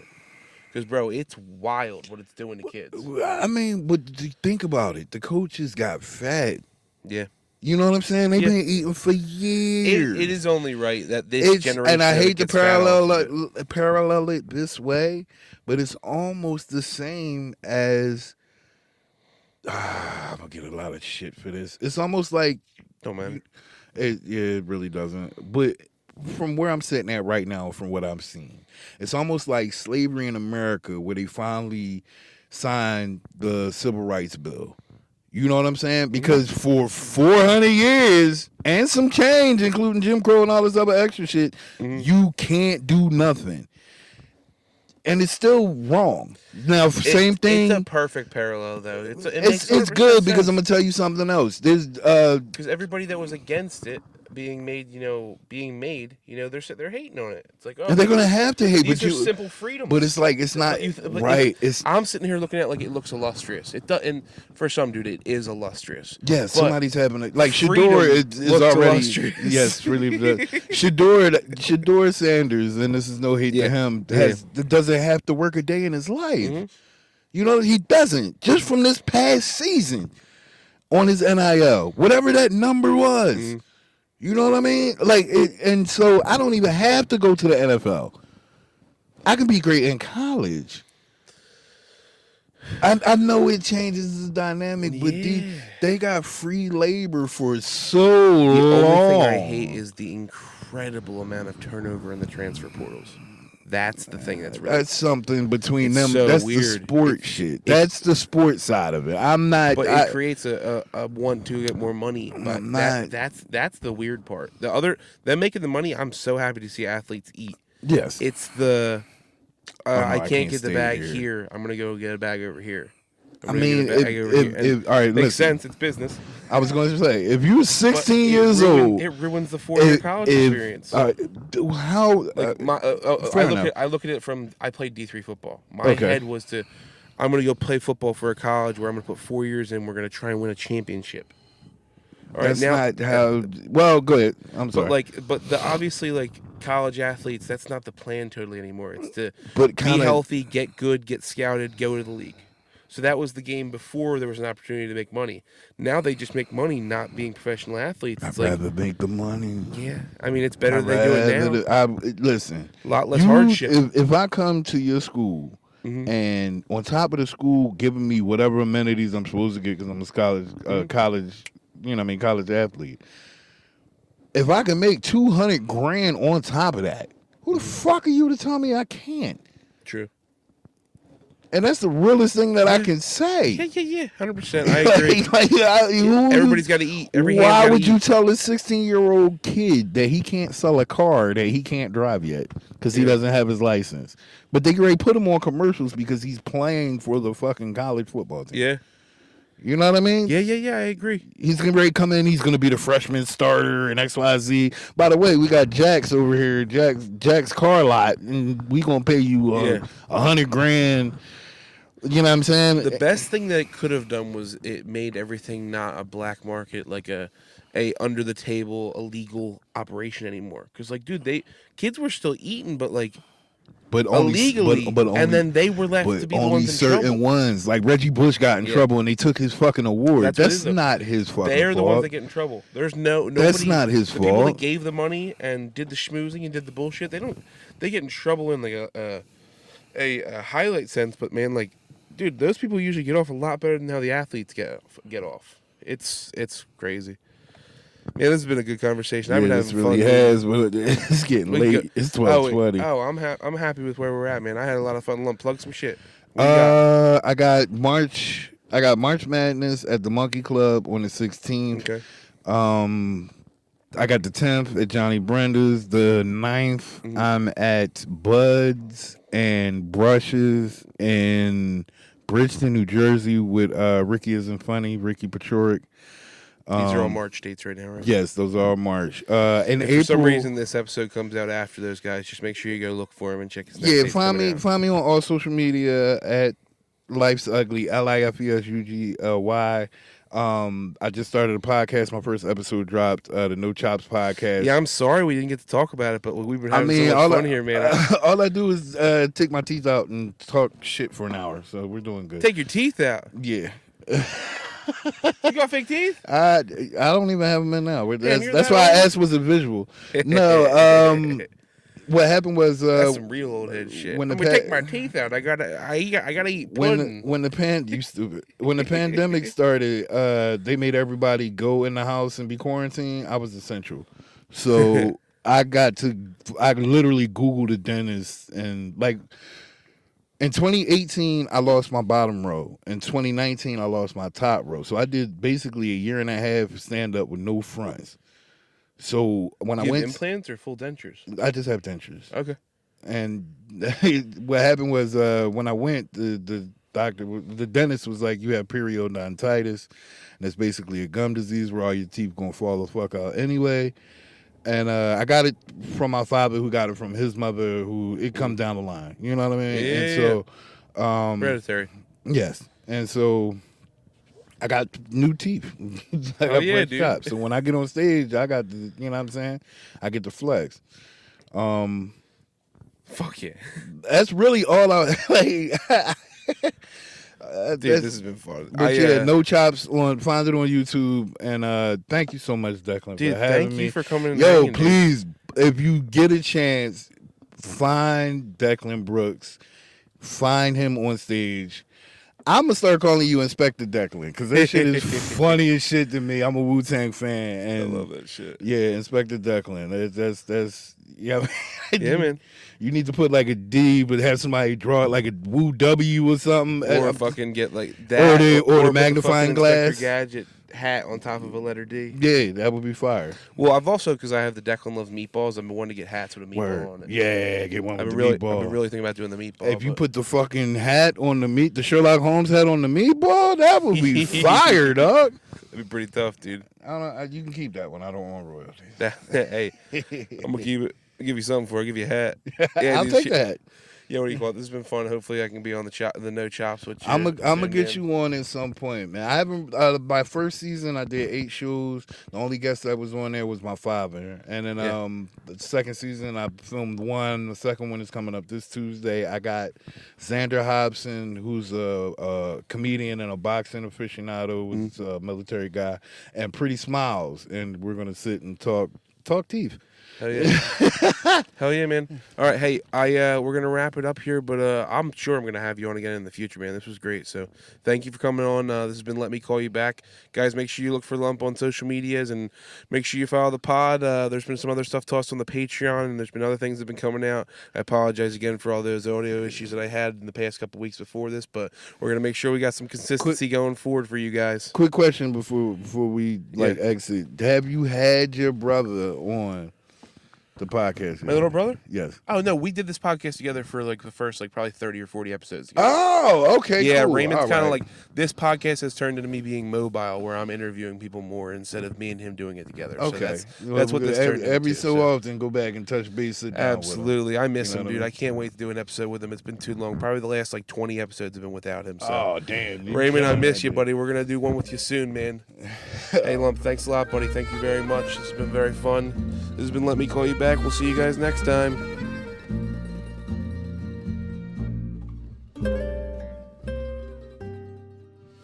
Thanks for listening. We hope you enjoyed that episode. Please rate, review, and subscribe on Apple Podcasts. We would really appreciate the support. You can find us on any streaming platform if you want to find more episodes. We have over a year's worth of content stacked up waiting for you. If you also want to support us on our Patreon, you can go over to the Let Me Call You Back podcast on Patreon. Right now, it's only $1 a month. It's a pretty great deal. I think you guys should get in while the getting's good. We got interviews from the road. We have video sets of me doing comedy. We have other different great content, so go over there and check it out. I would really appreciate that support. If you want to find me on Instagram, you can find my Instagram at Declan Loves Meatballs. You can also find Raymond at Ray_Brooks. And you can find the podcast at 555 Let Me Call You Back. Thank you very much. Please stay tuned for the next week's episode. You'll find one every week between Monday or Wednesday, depending on when I put them out. Thank you very much for your support, and see you next time.